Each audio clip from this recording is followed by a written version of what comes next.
Non, je suis content d'accueillir Laurence qui a essayé de se cacher pendant les 5 minutes là, qui précédaient, mais que notre grue a tout de suite repéré. La caméra vous a montré. C'était bien, très bel exercice physique. Oui, vous êtes souple, ça tombe bien, parce qu'on va justement parler d'aujourd'hui, cette journée du 1er octobre, dédiée aux personnes âgées. C'est leur journée internationale. Et dans le monde, plus de 700 millions de personnes. Ça représente, c'est ça, hein, plus de 60 le monde ans. des seniors. Une population qui vieillit, bien sûr. Et pour s'entretenir, il y a effectivement l'exercice physique, mais pas que, il y a aussi les jeux de société. Et on va en parler de plus en plus parce que c'est exponentiel la population qui vieillit. Sachez qu'en 2050, il y aura quand même 20% de notre population mondiale qui aura plus de 60 ans. Les seniors seront bien sûr à l'honneur et pas que dans les maisons de retraite. Mais les études scientifiques montrent aujourd'hui que la mémoire, eh bien, c'est un levier important pour le bien vieillir.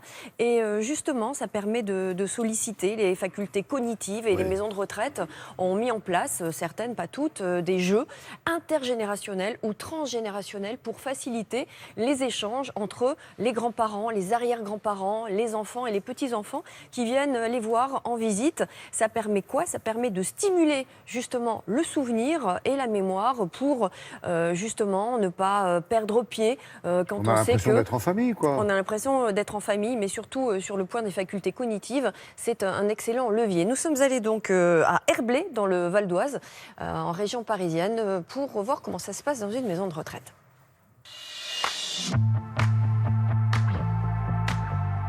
Mon moment préféré de la journée, préparer mes petits plats.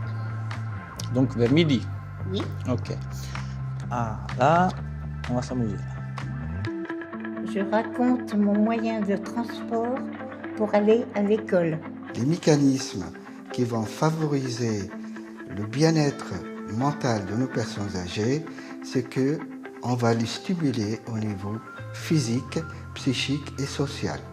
Et le jeu fait partie de ces activités de prise en soin non médicamenteux au bénéfice de nos personnes âgées. Et voilà, c'est à vous. Je raconte une chose que j'ai apprise de mes parents. Sincérité, politesse. Est-ce que vous vous souvenez un jour? Ce type d'activité va entraîner un travail sur la plasticité cérébrale, c'est-à-dire que la personne âgée va améliorer la connexion entre les différentes neurones et parties cérébrales afin d'améliorer ses compétences cognitives. Posséder une œuvre, un beau tableau, Quel tableau?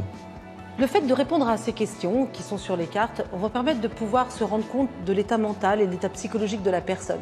Et du coup, la personne qui va être son aidant, par exemple, ou l'auxiliaire ou le personnel médical, va pouvoir y répondre de la manière la plus appropriée possible.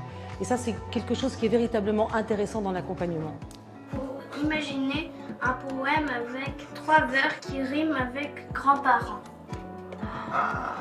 Les grands-parents, ils ont des cheveux blancs. Ce type de jeu intergénérationnel, d'une part, il va stimuler la mémoire de nos personnes âgées. La deuxième compétence, c'est ce qu'on appelle l'agnosie, c'est-à-dire comment reconnaître les objets, les visages.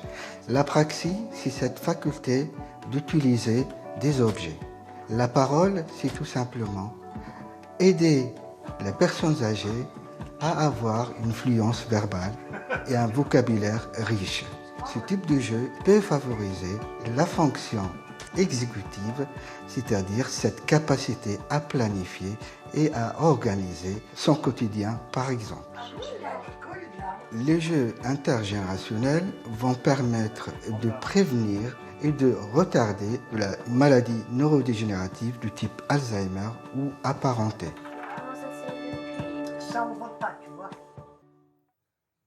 À propos de l'importance du rappel des souvenirs, c'est très important à tout âge. Vous et moi avons intérêt à tricoter des souvenirs pour plus tard les raconter. La narration est très importante, notamment quand elle est émotionnellement. Non, pas du tout. Il y a l'Institut du bonheur de Copenhague. Les Danois, les chercheurs danois sont très forts sur toutes ces études-là et ils vous incitent à sacraliser, à sanctuariser en fait des moments, des expériences pour après rappeler les souvenirs pour la mémoire mémoire et les raconter. C'est très important justement de sanctuariser un petit peu tous ces moments et ces expériences de vie. L'importance de l'histoire, effectivement, c'est à Copenhague qu'ils ont tiré la sirène d'alarme, les premiers. La sirène. Merci Comment beaucoup, elle s'appelle Laurence, déjà, la sirène, de la petite Copenhague sirène de Copenhague. Voilà.